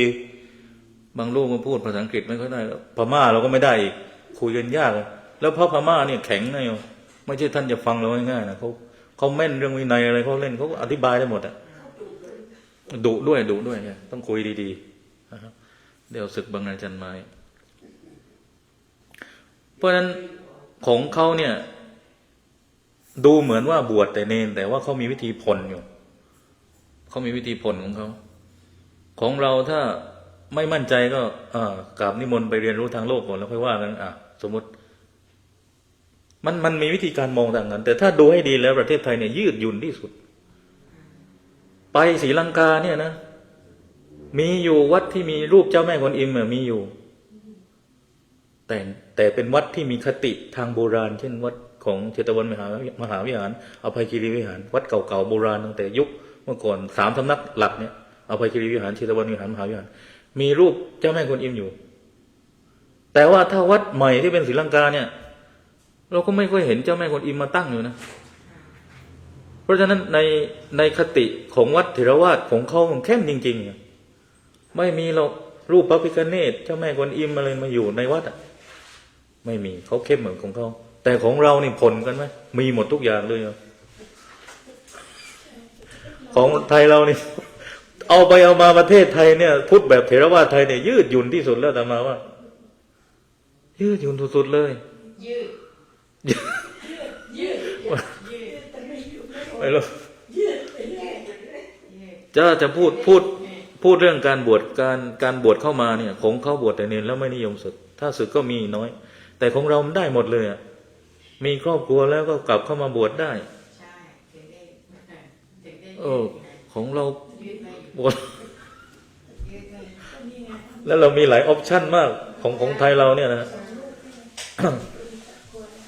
ทีนี้2 รูปนะทีนี้เดี๋ยวกลับมาตบท้ายที่อบายภูมินิดหนึ่งนะอบายภูมิก็อธิบายต่อนิดหนึ่ง1ก็คือนิรยภูมินิแปลว่าไม่มีอายะแปลว่าความเจริญรวมความหมายก็คือภูมิที่อยู่ของสัตว์นรกที่ไม่ว่างเว้นจากความทุกข์ไม่ว่างเว้นจากความทุกข์เลยนะตายแล้วนรกเนี่ยไม่ว่างเว้นจากความทุกข์เลยไม่ได้พักกันเลยมนุษย์เนี่ยยังได้พักบ้างจากความทุกข์ นะครับมีความหมายว่าความเดือดร้อนความไม่มีความสุขดังนั้นนิรยะกับนรกจึงมีความหมายเดียวกันนะบางศัพท์ถ้าเราไปคีย์ศัพท์ภาษาอังกฤษเนี่ยนรกมันสะกดยังไงสะกดต้องพิมพ์ว่านิรยะN I N I Y A นิR A แล้วก็ Y A นิรยะนะครับหรือพิมพ์ก็ว่าเฮลมันก็คำทั่วไปแต่ว่าพิมพ์ว่านิรยะจะชัดกว่าทับต่อไปเปรตภูมินะครับเปรตภูมิเนี่ยเป็นภูมิที่อยู่ของความเดือดร้อนมากอดอยากหิวโหยต่างกับสัตว์นรกที่เดือดร้อนเพราะถูกทรมานคือถ้าไปตกนรกเนี่ยความทุกข์ไม่ว่างเว้นแล้วมีแต่ทรมานถ้าไปนรกนะถ้าสมมุติไปเปรตนี่หิวโหยอีกไม่ดีทั้งนั้นอบายภูมิหิวโหย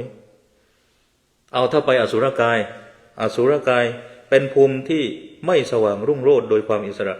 แต่สนุกรื่นเริงคำว่าไม่รุ่งโรจน์หมายถึงความเป็นผู้ฝืดเคือง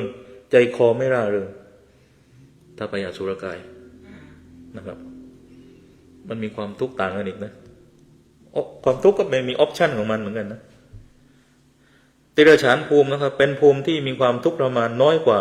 แสดงว่าถ้าไปเกิดในเดรัจฉานเนี่ยถือว่ายังเป็นออปชั่นที่ดีกว่าเปรตนรกอสุรกายถ้าไปเดรัจฉานภูมิเป็นสัตว์เดรัจฉานเป็นสัตว์เนี่ยนะทุกน้อยกว่านรกเปรตอสุรกายที่ชื่อว่าเดรัจฉานเพราะมีลำตัวขวางเนี่ยพูดไปแล้วอกขนานกับพื้นลำตัวขวางเดินแบบขวาง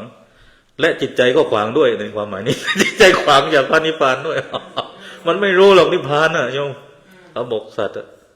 มนุษย์เทวดาที่อยู่ในภูมิของกามภูมิกามสุขติภูมิด้วยเนี่ยยังรู้อยู่ เพราะฉะนั้นเดรัจฉานคือทั้งตัวขวางจิตใจขวางพระนิพพานนะครับเพราะฉะนั้นที่อยู่ของสัตว์เดรัจฉานโดยทั่วไปก็อยู่ปะปนกับภูมิมนุษย์มันปะปนเห็นกันอยู่แต่ว่าไอ้3ภพเนี่ยนะก็คือนรกเปรตสุรกายเนี่ย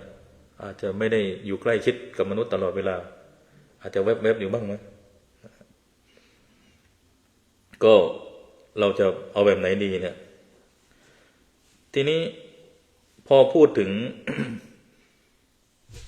นรกเปรตอสุรกายสัตว์เดรัจฉานเนี่ยมันจะมียุคหลังที่เวลาพระท่านเทศมันจะใส่คำนี้เข้าไปโยมอาจจะเคยได้ยินมนุษย์ติรัจฉานโนมนุษย์สเทโวมนุษย์เทวดามนุษย์สเทโวมนุษย์ติรัจฉานโนมนุษย์สัตว์เดรัจมนุษย์เทเดรัจฉานมนุษย์สเปโตมนุษย์เปรตมนุษย์มนุษย์นรกแต่ไม่ค่อยได้ยินมนุษย์นรกนะเราได้ยินแต่มนุษย์เปรโตมนุษย์สเทโวมนุษย์เทวดามนุษย์เปรตแล้วก็มนุษย์เดรัจฉานนะครับเป็นมนุษย์ร่างกายเป็นมนุษย์แต่การกระทำเนี่ยเป็นแบบนั้นเลยเป็นเปรตบ้างเป็นอสุรกายบ้างที่เขาว่าคนเหมือนเปรตเนี่ยคนตายเวลาเขาด่าคนตายเขาด่าชาติเปรตคือเป็นเกิดเปรตทั้งชาติเลยชาติเปรตแล้วก็ด่าแรงมากก็คือว่าชาติเปรตก็คือทำตัวเหมือนเปรตเลยชาติเปรตครับเหมือนชาติเปรตเหมือนเปรตครับเหมือนกับเปรตคือหิวโหยเดือดร้อนนะครับแสดงว่าอันนี้คือในความหมายของมนุษย์สเปรโตนะครับที่ยกมาในระดับชั้นอัตถกถาเข้าใจว่านะครับ ทีนี้พอพูดถึงนรกอันนี้จบเรื่องนรกนะครับนรกหรือนิรยะเนี่ยเป็นสถานที่ของผู้ที่ทำบาปอกุศลไว้นะครับนรกเนี่ยอย่าลืมว่าเป็นพื้นที่ที่ไม่ว่างเว้นจากความทุกข์เลยนะมนุษย์กับสัตว์เดรัจฉานเนี่ยได้ว่างเว้นบ้างได้พักบ้างแต่ถ้าลงไปนรกเนี่ยไม่ว่างเว้นเลยคือบุคคลที่ทำบาปตายลงเนี่ยถ้าบาปอกุศลนั้นแรงก็จะส่งผลไปเกิดในนรกต้องเสวยผลบาปที่ทำไว้ได้รับทุกข์ทรมานแสนสาหัสนรกเนี่ยมีอยู่2ประเภทหนึ่งก็คือมหานรกที่เรียกว่านรกขุมใหญ่มี8ขุมที่บอกว่านรก8ขุมเนี่ยอยู่ในมหานรกนะครับแล้วก็อุทธัสสนรกเป็นนรกขุมย่อยมาจากมหานรกคำถามคือพระเทรวทัตไปอยู่ในขุมไหนขุมใหญ่8ขุมเนี่ยอยู่ในขุมของอเวจีมหานรกนะครับในอเวจีคือนรกชั้นที่8เนี่ยหนักเลยแปลว่าไม่ระหว่างคือไม่เว้นว่างจากความทุกข์นรกขุมนี้มีไฟลุกโพลงเต็มไปหมดไม่มีที่ว่างเว้นเลยนี่อเวจีอเวจีนรกเรามักจะได้ยินว่าอเวจีมหานรกบ่อยนะครับเนี่ยเพราะมันเป็นชั้นที่โอ้โหแบบสุดไฮมันเอ็กซ์ตรีมสุดๆหนักสุดๆเพราะฉะนั้นสัตว์นรกขุมที่8เนี่ยก็คือแน่นขนาดเหมือนยัดธนานคือไม่มีที่ว่างเช่นกันสัตว์นรกทุกตนถูกเผาเขาเรียกตนนะถูกเผาไหม้ความทุกข์ทรมานของสัตว์นรกในกลุ่มนี้เกิดขึ้นได้ตลอดเวลาไม่ว่างเว้นในอเวจีมหานรกเนี่ยพระเทวทัตได้รับความทุกข์ทรมานแต่พอพระเทวทัตพ้นจากภพภูมินี้ไปเนี่ยท่านก็จะขึ้นไปสู่การเป็นพระปัจเจกพุทธเจ้านะครับยังไงเสียเนี่ยต่ำสุดก็ขึ้นสูงเหมือนกันยังมีความดีอยู่บ้างเพราะยังไงอย่างน้อยเราตกนรก ท่านก็ยังมีความดีอยู่บ้างเพราะอย่าตกนรกอย่างเดียวเลยถ้าสมมุติมันเลือกไม่ได้นะมีความดีเหลืออยู่บ้างเผื่อได้ขึ้นบ้างนะครับจะกี่ปีกี่ชาติก็ได้ขึ้น พระเทวทัตเนี่ยยืนอยู่บนพื้นเหล็กที่มีไฟลุกโชนยืนอยู่บนพื้นเหล็กที่มีไฟลุกโชนเท้าทั้งสองจมพื้นลงไปถึงข้อเท้ามือทั้งสองข้างจมฝาเหล็กจนถึงข้อมือศีรษะเข้าไปในเพดานโลหะถึงคิ้วนะครับหลาวโลหะอันหนึ่งออกจากพื้นเบื้องล่างแทงร่างกายทะลุไปถึงเพดาน หอกแหลมหนึ่งออกจากฝ่าทิศตะวันออกแทงทะลุหัวใจเข้าไปฝาทิศตะวันตกหอกอีกเล่มหนึ่งออกจากฝาทิศเหนือแทงทะลุซี่โครงเข้าไปยังฝาทิศใต้ถูกตรึงแน่นขยับไม่ได้ถูกเผาไหม้อยู่ในอเวจีนรกอันนี้คือพระเทวทัตนี่เป็นบุคคลตัวอย่างที่ดีเลยโอ้หนักมากอันนี้คือนรกที่หนักที่สุดคือขุมที่8ขุมที่1เนี่ยสัญชีวนรกก็คือนรกที่คืนชีวิตขึ้นเองคือสัตว์นรกในขุมนี้จะต้องถูกตัดเป็นท่อนๆเล็กท่อนใหญ่ได้รับความเจ็บปวดทรมานจนถึงตายชั้นนี้เนี่ยชั้นแรกเนี่ยถูกตัดพอตัดเสร็จแล้วก็กลับมาคืนเหมือนเดิมได้อีกพอกลับมาคืนได้เหมือนเดิมก็ถูกตัดอีกนะครับถูกตัดถูกสับเนี่ยวนไปวนมาจนกว่าจะหมดวาระของกรรมนะครับอันนี้นรกชั้นนี้เรียกว่าคืนชีวิตขึ้นเองตัดสับตายเกิดขึ้นใหม่ตัดสับตายเกิดขึ้นใหม่อยู่เนี่ยแล้วก็กาลสุตตนรกขุมที่2เนี่ยแปลว่าเส้นได้ดำสัตว์นรกในกลุ่มนี้ร่างกายจะถูกตีด้วยเส้นได้สีดำเหมือนอย่างตีเส้นที่ต้นซุงเพื่อที่จะเลื่อยแล้วถูกผ่าด้วยขวานออกเป็น8เสียง16เสียงได้รับความทุกข์ทรมานอย่างแสนสาหัสนะครับอันนี้ใช้เส้นมาตีด้วยได้สีดำนะครับแล้วก็เลื่อยแล้วก็ผ่าด้วยขวานเป็น8เสียง16เสียงต่อไปนรกขุมที่3สังคาตนรกแปลว่ากระทบกันสัตว์นรกในขุมนี้ถูกบดด้วยภูเขาเหล็กขุมนี้มีภูเขาเหล็กคราวละ2ลูกจากทิศที่ตรงกันข้ามเลื่อนเข้ามากระทบกันเองบดสัตว์นรกในระหว่างนั้นให้แหลกละเอียด4ทิศจะมีภูเขา4ลูกเลื่อนเข้ามากระทบกันอยู่ตลอดเวลา4ทิศมา4ภูเขาเลื่อนมา4ลูกพร้อมกันนะแล้วก็มากระทบกันอยู่ตลอดเวลาสัตว์นรกได้รับความทุกข์ทรมานอย่างแสนสาหัสต่อมานรกขุมที่4คือรุวนรกแปลว่าร้องครวญครางในขุมนี้เนี่ยสัตว์นรกจะถูกทรมานด้วยเปลวไฟเข้าไปในทางทวารทั้ง9ตาหูจมูกลิ้นกายใจใจไม่เกี่ยวทวารทั้ง9เผาไหม้ภายในร่างกายได้รับความทุกข์ทรมานจึงร้องครวญครางบางพวกถูกหมอกควันด่างเป็นกรดเข้าไปละลายสรีระจนละเอียดเหมือนแป้งจึงร้องครวญครางเจ็บปวดเพราะหมอกควันในกลุ่มนี้จึงเต็มไปด้วยเสียงร้องเพราะความเจ็บปวดทรมานจึงได้ชื่อว่ารุวนรกนะครับต่อไปชั้นที่5มหารุวนรกแปลว่าร้องครวญครางมากสัตว์นรกกลุ่มนี้ได้รับความทุกข์ทรมานยิ่งกว่าขุมที่เรียกว่ารุนรกก็คือสัตว์นรกกลุ่มนี้เนี่ยจะร้องเสียงดังมากจึงได้ชื่อว่ามหารุวนรกร้องดังมากกว่าเลยใส่มหาเข้าไปนะครับพวกนี้เราทำบุญไปก็ไม่ถึงใช่ไหมต้องเปรียบเทียบพวกที่อยู่บนสวรรค์ถึงอยู่แต่ว่าไม่แน่ใจว่าเขารับได้หรือเปล่านี่อีกเรื่องนึงก็เราก็อุทิศให้อยู่ถ้าเป็นญาตินะเราต้องทำบุญต้องตั้งกรณจิตจริงๆที่สูงกว่าหมายถึงเขาอยู่ที่ต่ำเขาไม่ได้อยู่ในนรกเพราะงั้นนะเพราะว่าถ้าอยู่ในนรกแล้วก็บุญก็ไม่ถึงมันมีการทำถึงอยู่นะครับแต่มันขึ้นอยู่ว่าเขาจะหนักขนาดไหนแล้วเขารับได้ไหมแต่มันมีประเภทที่รับได้อยู่นะครับต่อไปตาปะนรกนะครับแปลว่าร้อนคือสัตว์นรกกลุ่มนี้ถูกนั่งเสียบตรึงด้วยเหลาเหล็กบนพื้นเหล็กที่ลุกเป็นไฟเนี่ยตาปะนรกร้อนแล้วก็มหาตาปะนรกร้อนสูงมากเอาไว้จีนรกกลุ่มที่8เราอ่านไปแล้วนะครับทีนี้เรามาดูไอ้เครื่องทรมานสัตว์นรกเนี่ยมันมีอะไรบ้างไอ้เครื่องทรมานสัตว์นรกเนี่ยทั้ง8ขุมเนี่ยก็จะมีพื้นดินเหล็กอาวุธเหล็กมีไฟนะครับแล้วเหล็กนั่นแหละลุกเป็นไฟร้อนมีภูเขาเหล็กก็มีแผ่นดินเหล็กอาวุธเหล็กแล้วก็ภูเขาไฟเหล็กที่กลิ้งมาบดมีหมอกควันชนิดเป็นกรดหรือด่างเป็นเครื่องทรมานสัตว์อีกแรงหนึ่งทั้งในกลุ่มที่1และกลุ่มที่2 แล้วก็มีนายนิรยาบาลแปลว่าผู้รักษานรกเป็นผู้ทำการทรมานนะสัตว์นรกแต่ละขุมเนี่ยลึกลงไปกว่านั้นในอัตถกถาสังกิจจาชาดกไม่ได้กล่าวถึงนายนริยาบาลมีแต่ไฟถ้าในอัตถกถาฉะนั้นสังกิจจาชาดกเนี่ยไม่ได้กล่าวถึงนายนิรยาบาลมีแต่ไฟเหล็กเครื่องอาวุธต่างๆเท่านั้น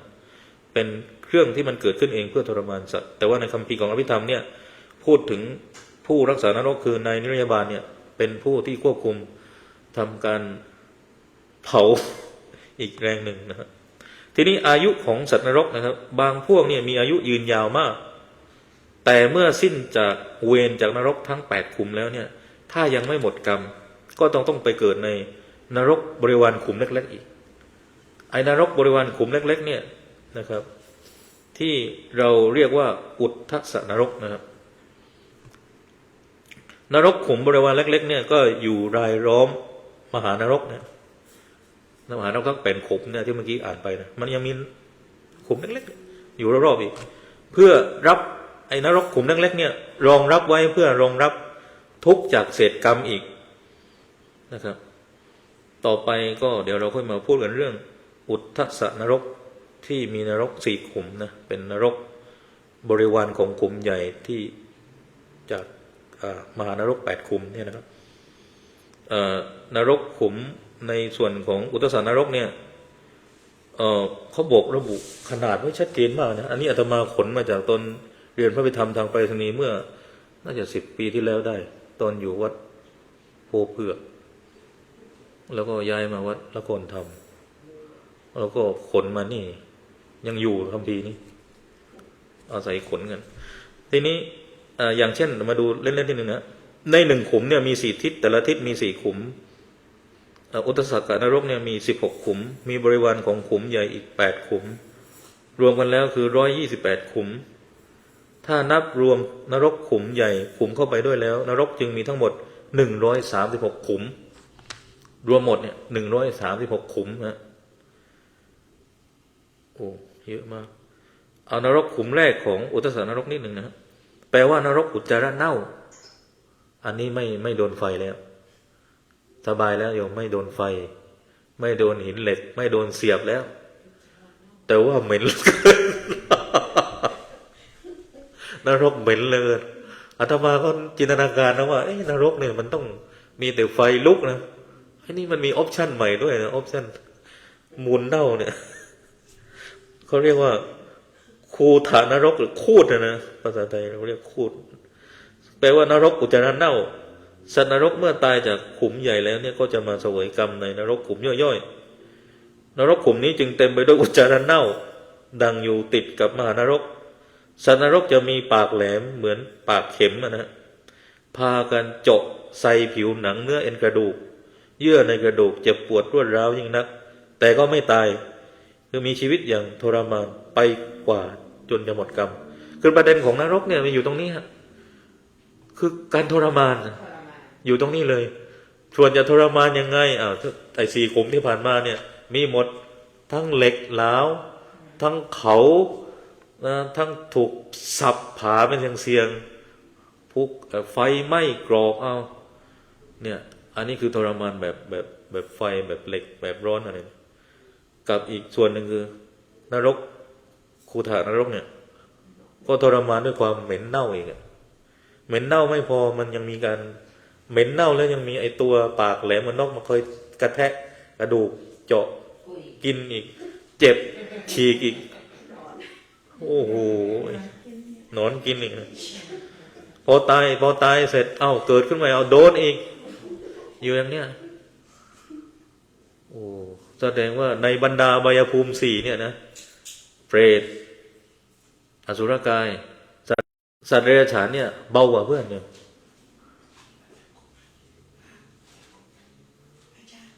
โอเคในอบายภูมิ4เนี่ยสัตว์เดรัจฉานเนี่ยเบากว่าเพื่อนแล้วนะครับเพราะว่าได้หยุดว่างจากความทุกข์บ้างยังมีคนเลี้ยงแต่ว่าถ้าหนักสุดก็คือนรกแต่ทั้ง4ภพภูมิเนี่ยก็อยู่ในภพภูมิเดียวกันคืออบายความทุกข์ มีหลายรูปแบบมาก หนักกว่าที่มนุษย์รับรู้กันอีกนะ คุณไม่เคยกลัวความทุกข์ ไม่กลัวเพราะว่าเขาอาจจะไม่ได้มานั่งฟังแบบนี้ไม่ได้อ่าน สงสัย ไม่มีเวลาอ่าน เขาบอกนรกเหรอไม่เชื่อ เอาลองอ่านหน่อยไหมอ่านสักหน่อยอ่านสักหน่อยอ่านแล้วอาจจะหลอนก็ได้ไม่เอาแล้ว ก็ขอโมทนาขอบคุณ ไปสวรรค์นั่นเลยขอขอบคุณขอโมทนาขอบคุณทุกท่านนะที่มาช่วยรับฟังช่วยกันศึกษา ขอความสุขความเจริญความรุ่งเรืองความร่ำรวยในทางขององค์พระสัมมาสัมพุทธเจ้าจงมีแต่ทุกคนทุกท่านเตือนขอเจริญพร